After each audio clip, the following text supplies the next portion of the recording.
La première interaction que j'ai eue, j'ai tellement bégayé que genre limite j'ai fui l'interaction avec la personne Ok, d'accord. et j'ai tout arrêté. La meilleure vidéo, ça a pu me rapporter peut-être.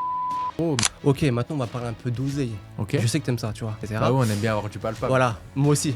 J'adore ça, tu vois. Le plus gros chiffre que j'ai pu faire en termes de mastermind, ça a été en un seul événement de chiffre d'affaires. Une personne qui souhaiterait se lancer sur les réseaux sociaux, qu'est-ce que tu lui conseillerais? Moi, j'ai un gros problème avec la France, c'est que on doit toujours tout montrer, tout prouver. Et en plus, raquer, ce qui tue le plus les entrepreneurs, c'est la fiscalité, c'est les charges. Tu fais 6 heures de vol, t'as sécurité, soleil, pas d'impôts, service. Les gens qui critiquent Dubaï, c'est parce qu'en fait, c'est juste qu'ils ne peuvent pas y aller. C'est Super. action ou vérité? Salut à tous, aujourd'hui je suis avec Loïc Bourget. Beaucoup de personnes te connaissent notamment grâce à tes micro-trottoirs où tu interviews des jeunes entrepreneurs à succès C'est ça. et souvent millionnaires. Mais la plupart des personnes ne te connaissent pas réellement. Si on fait ce podcast aujourd'hui, c'est justement pour apprendre à te connaître, pour savoir qui tu es, quels sont tes business et comment tu en es arrivé là. Salut les gars, regardez-moi cette introduction de fou. Ouais. Rémi, comment ça va? Bah, ça va la forme et toi? Il nous a fait une intro magnifique. Ouais, Ça me fait j'ai très été aidé, plaisir. j'ai été aidé. Très plaisir d'être sur ta chaîne pour ce podcast, en espérant en effet leur apporter de la valeur sur la visibilité. Et je sais que tu m'as préparé des petites questions. Ouais. Je t'en poserai aussi. Avec plaisir. Voilà, ça marche. Faire à ta sauce. Ok, bah merci déjà d'avoir accepté l'invitation. Ça me fait énormément plaisir parce que bon, bah comme tu connais, moi sur les réseaux sociaux, je suis encore personne. Donc je suis flatté, je suis très content.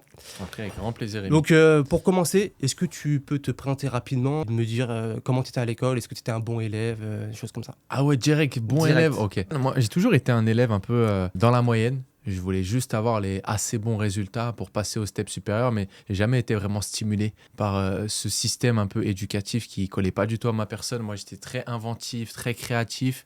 Et tu sais, l'école, ça te cantonne un peu à le cours de maths, le cours de français, le truc. Moi, si je peux me définir aujourd'hui, bah, je suis youtubeur, entrepreneur, investisseur. Ma vitrine, c'est YouTube et les réseaux sociaux.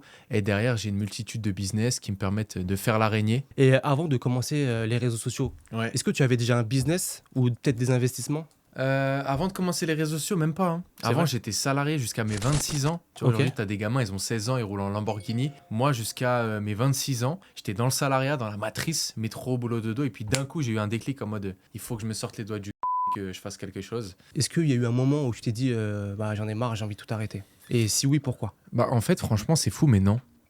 Genre, j'en ai jamais eu marre parce que de base, j'ai vraiment fait de la création de contenu pour partager. C'était pas directement dans un but de faire de l'oseille, de gagner une totale liberté, tu vois, et de faire énormément d'argent. C'est juste que j'aimais bien, j'étais consommateur comme je te l'ai dit, donc je me suis dit je vais juste documenter, si ça peut aider des gens, je verrai derrière c'est quoi le retour. Bien sûr. Mais c'était plus la création de contenu qui était une passion que directement je me suis pas dit je vais faire des vidéos pour faire de l'argent tout de suite.